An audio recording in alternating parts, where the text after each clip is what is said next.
নমস্কার বন্ধুরা, লবঙ্গ চ্যানেলে আপনাদের স্বাগতম। অন্যান্য দিন তো একটাই রান্নার ভিডিও দেখাই, আজকে তার থেকে একটু আলাদা, একটু অন্যরকম বেশ কয়েকটা রান্নার ভিডিও দেখাবো। 25 জানুয়ারিতে আমার বার্থডে গিয়েছিল, তো ওই দিন কিছু রান্নার প্রিপারেশন করা হয়েছিল, তো সেগুলোই আপনাদের অল্প অল্প করে দেখাবো। আর আলুর দমের রেসিপিটা এখানেই দেওয়া আছে, আপনারা দেখে নিন। আপনাদের যদি ভালো লাগে আলুর দমের রেসিপিটা, তাহলে পরবর্তীতে আলুর দমের আলাদা একটা ভিডিও দেখাবো। তো চলুন শুরু করা যাক। দেখুন, আগের দিন রাত্রে থেকে প্রিপারেশন শুরু হয়ে গিয়েছিল। আলুর দম বানানোর জন্য আগের দিন রাত্রেই আলুগুলো সেদ্ধ করে রাখা হয়েছিল প্রেসার কুকারে। দেখুন, আলুগুলো সেদ্ধ করে আগের দিন রাত্রেই ছুলে রাখা হয়েছিল, সঙ্গে মটরশুঁটিও ছুলে রাখা হয়েছিল। অনেকটা পরিমাণ আলু ছিল, তাই আগের দিন থেকেই করে রাখা হয়েছিল। পরের দিন সময়টা যেহেতু একটু কম পাওয়া যাবে,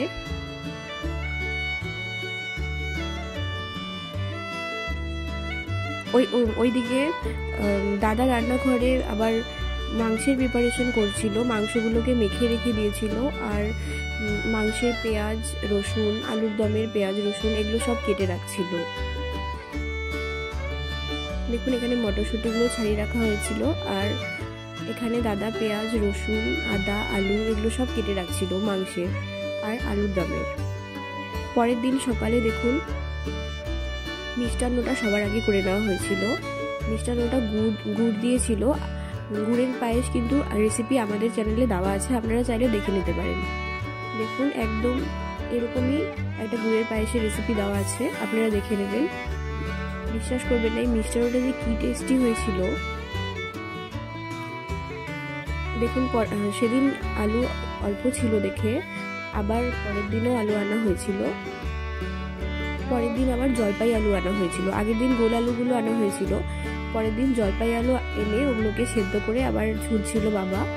তো ছুলে একসাথেই ওই আলুটার সাথে একসাথেই করা হয়েছিল আলুর দম।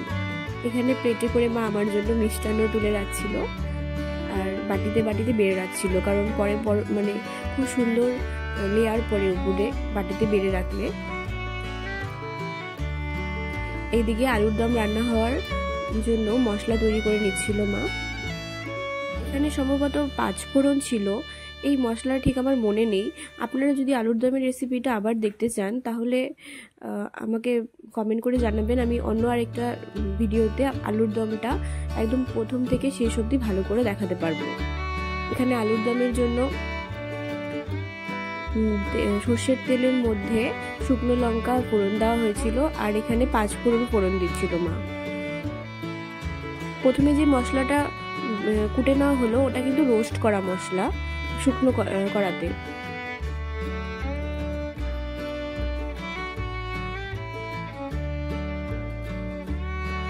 দেখুন, এখানে কিন্তু মাংসের আর আলুর দমের দুটোরই পেঁয়াজ ছিল। তেলের মধ্যে পেঁয়াজটা ফোড়ন দিয়ে ভালো করে ভাজতে হবে।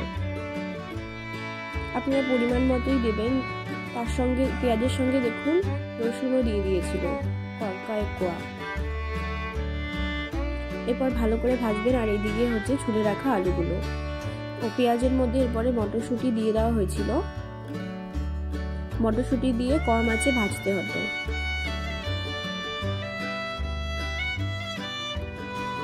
এদিকে মিক্সিতে আদা পেঁয়াজ রসুন কেটে কেটে নিয়ে, লঙ্কা কেটে কেটে নিয়ে মশলাটা পেস্ট করে নিতে হবে। ধনে জিরে সব দিয়েই মশলাটা পেস্ট করে নিতে হবে। তার মধ্যে অল্প জল দিয়ে নেবেন। এদিকে কম আঁচে মটরশুঁটিটা ভাজতে হবে, যাতে মটরশুঁটিগুলো সিদ্ধ হয়ে যায়। এরপরে তেজপাতা দিয়ে দেবেন। তেজপাতাটা পরের দিকে দেবেন, তাহলে তেজপাতার গন্ধটা ভালো আসে। এটা মা বলেছিল, যদিও আমার মা বেশিরভাগ রান্নাতেই তেজপাতাটা পরের দিকেই দেয়। এরপরে মটরশুঁটিগুলো যখন হালকা সেদ্ধ হয়ে আসবে, তারপর ওই মশলাটা দিয়ে দেবেন। পেস্ট করে রাখা মশলাটা দিয়ে ভালো করে নাড়াচাড়া করবেন। এর ভেতরে লবণ দিয়ে দেবেন পরিমাণ মতন।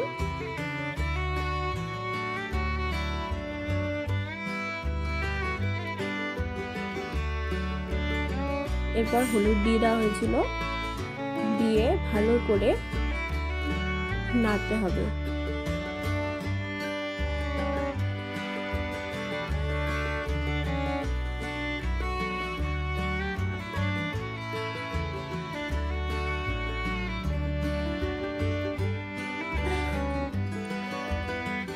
দেখুন এখানে কাশ্মীরি রেড চিলি পাউডার দিয়ে দেওয়া হয়েছে, বেশ অনেকটা পরিমাণে দিয়ে দেওয়া হয়েছে, কালারটা ভালো আসবে। আপনারা চাইলে কম দিতে পারেন। এটা যেহেতু একটা প্রোগ্রাম ছিল ঘরে, তাই মশলাপাতি একটু রিচ করেই করা হয়েছিল। আর এই আলুর দমটা এতটা টেস্টি, এটা মায়ের হাতের একদম স্পেশাল আলুর দম, ভীষণ টেস্টি। পোলাও দিয়ে খেতে ভীষণ ভালো লাগে। আমাদের বাড়িতে যখনই পোলাও হয় এই আলুর দমটা আর চিকেন কারি এই দুটো মাস্ট থাকে। দেখুন এখানে লঙ্কা, কাঁচা লঙ্কা, পাকা লঙ্কা দুটোই ফেলে দেওয়া হচ্ছে যাতে গন্ধটা ভালো আসে।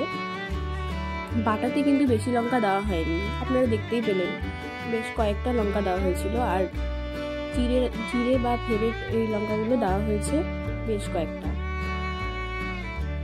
ঝোলের গন্ধটা এতে ভালো আসে। মশলাটা ফুটতে ফুটতেই মানে কষা হতে হতেই টমেটো কেটে কেটে দিয়ে দিতে হবে। আপনারা এইভাবে আলুর দমটা বানাবেন, দেখবেন ভীষণ সুস্বাদু খেতে। পোলাও দিয়ে আলুর দমটা ভীষণ ভালো লাগে। এটা জলপাই আলু দিয়ে দেওয়া হলো। জলপাই আলু যেহেতু বাড়িতে আমাদের অনেক মেম্বার, তাই জলপাই আলু আর ছোট গোল আলুগুলো মিশিয়ে রান্না করা হয়েছিল। আগের দিন রাত্রে যে গোল আলুগুলো ছোলা হলো আপনারা তো দেখলেনই। এরপরে পরের দিন আবার এই জলপাই আলুগুলো এনে সেদ্ধ করে তুলে রেখে ওটা মিশিয়ে রান্না করা হয়েছে।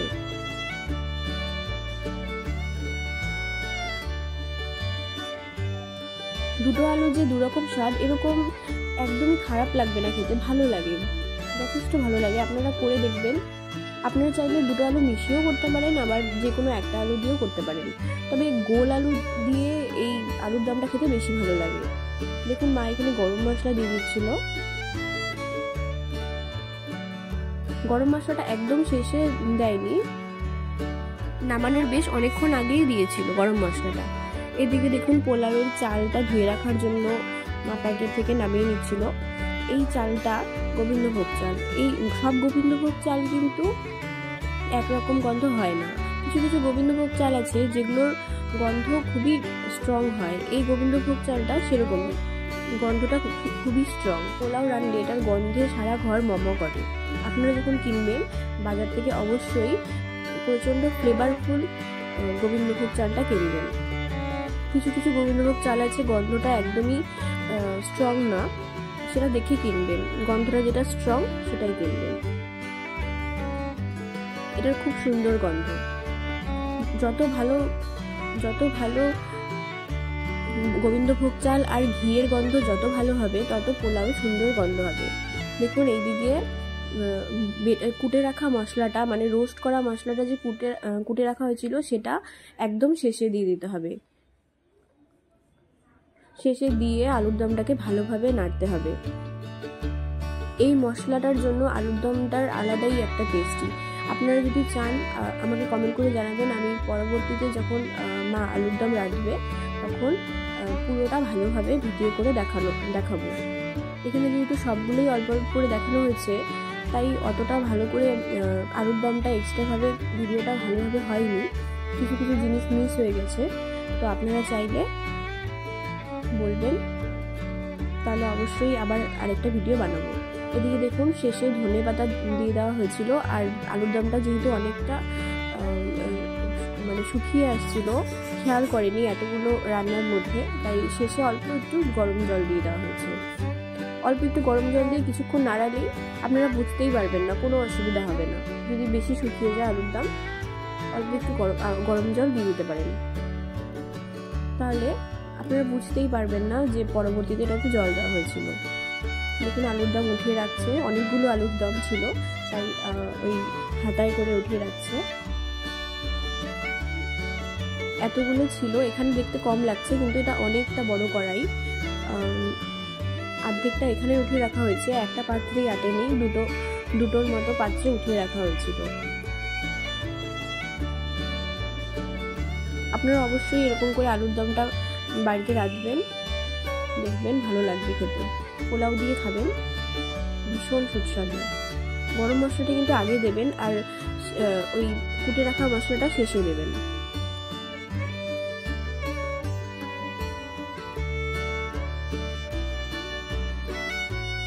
আপনারা যদি ভিডিওটি ভালো লেগে থাকে তাহলে অবশ্যই লাইক কমেন্ট করবেন আর আমাদের ইউটিউব চ্যানেলে সাবস্ক্রাইব করবেন আর লবঙ্গ ফেসবুক পেজে ফলো করবেন।